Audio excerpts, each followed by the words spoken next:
Hello, Mark. This is Jennifer from the Sophomore Speaking and Listening class. My student number is 7. Today, I'm going to read Special Olympics Let Me Be Myself, a Champion by Matthew Williams. Hello, my name is Matthew Williams, and I'm not a champion. I have won medals in 3 different sports and national games in Canada, competed at the international level in basketball, and was proud to represent Canada on the world stage. Applause. I train 5 days a week for basketball and speed skating, work with top quality coaches and mental performance consultants to be at my best in my sport. By the way, all that is through Special Olympics. Does that change the way you think of me and my accomplishments? The world does not see all people like me as champions. Not long ago, people like me were shunned and hidden away. There has been lots of change since Special Olympics began in 1968. But in too many cases, people with intellectual disabilities are invisible to the wider population. People use the R word in front of me and they think it doesn't matter. That's the word retard or retarded, used in a derogatory manner. They are not thinking about how much it hurts me and my friends. I don't want you to think I'm here because I'm a charity case. I'm here because there is still a big problem with the way many people see individuals with intellectual disabilities or too often, how they don't see them at all. Did you know the World Games happened this year? I was one of over 6,500 athletes with intellectual disabilities from 165 countries who competed in LA. There was over 62,000 spectators watching opening ceremonies, and there was live coverage on TSN and ESPN. Did you even know what happened? What do you think of when you see someone like me? I'm here today to challenge you to look at us as equals. Special Olympics transforms the self-identity of athletes with intellectual disabilities and their perceptions of everyone watching. For those of you who aren't familiar, Special Olympics is for athletes with intellectual disabilities. Special Olympics is separate from the Paralympics and Olympics. We offer high-quality, year-round sports program for people with intellectual disabilities that changes lives and perceptions.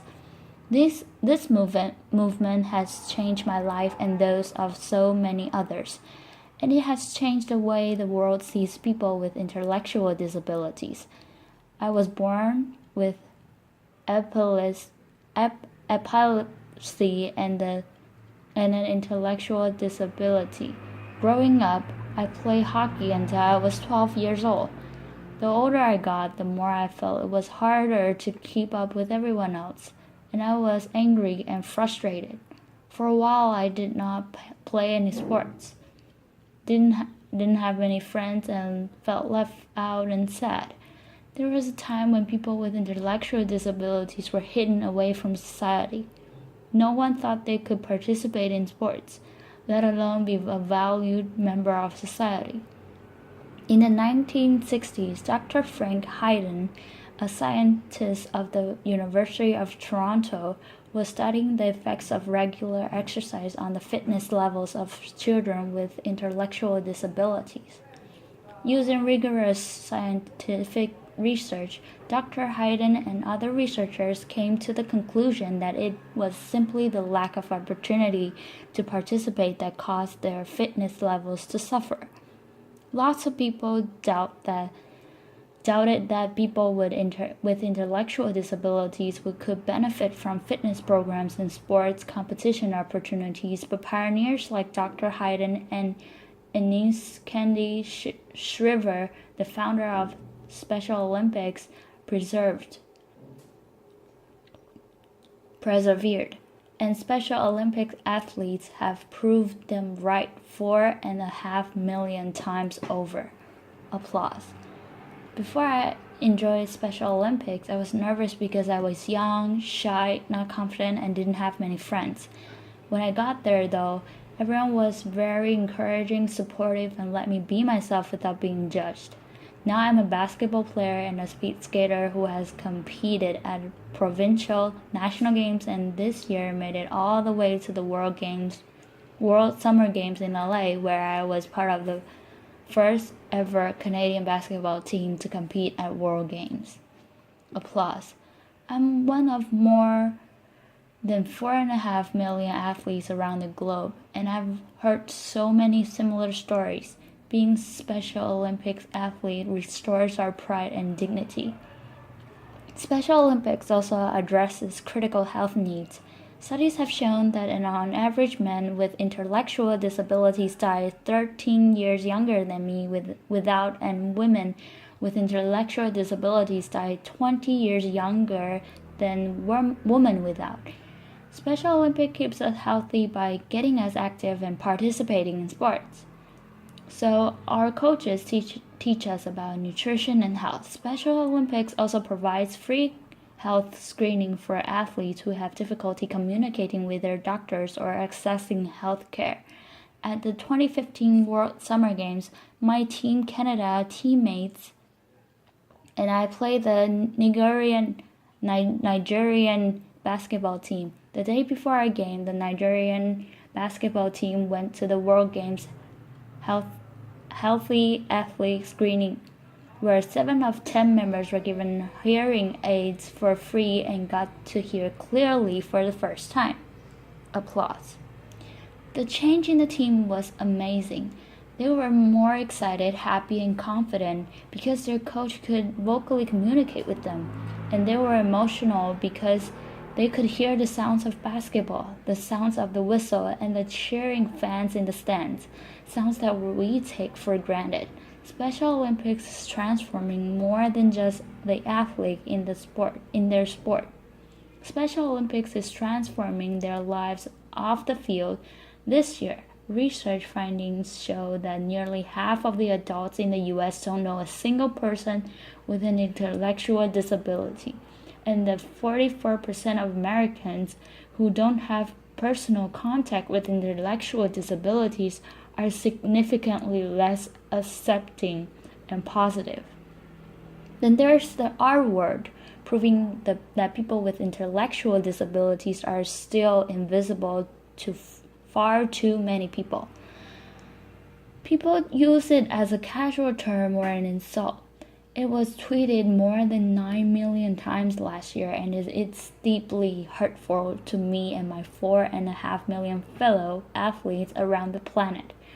People don't think it's insulting, but it is.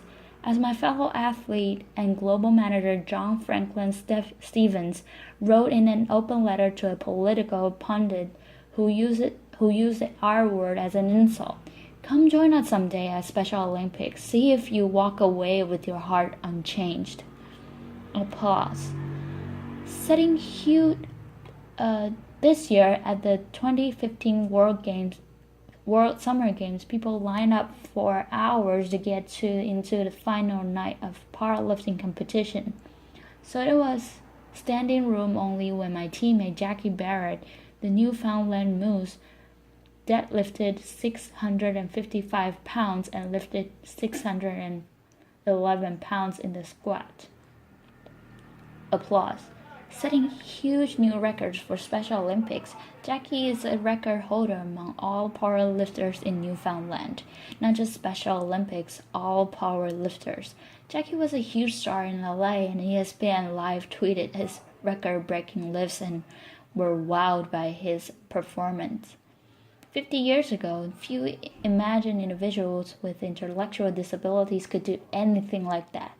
This year, 60,000 spectators filled the famous LA Memorial Coliseum to watch the opening ceremonies of World Games and cheer athletes from 165 countries around the world.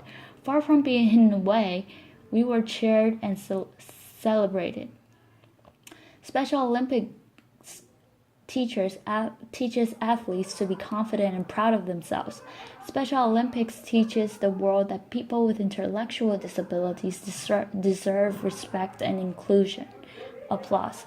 Now I have dreams and achievement in my sport. Great coaches, respect and dignity, better health, and I'm pursuing a career as a personal trainer. Applause. I am no longer hidden, bullied, and I'm here doing a TED Talk. Applause. The world is a different place because of Special Olympics, but there is still further to go. So the next time you see someone with an intellectual disability, I hope you will see their ability. The next time someone uses the R word near you, I hope you will tell them how much it hurts. I hope you will think about getting involved with Special Olympics. Applause. I would like to leave you with one final thought.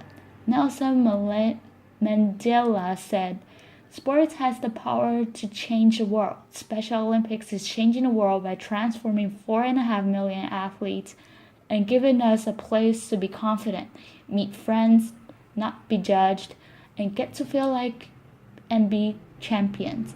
Thank you very much." Applause.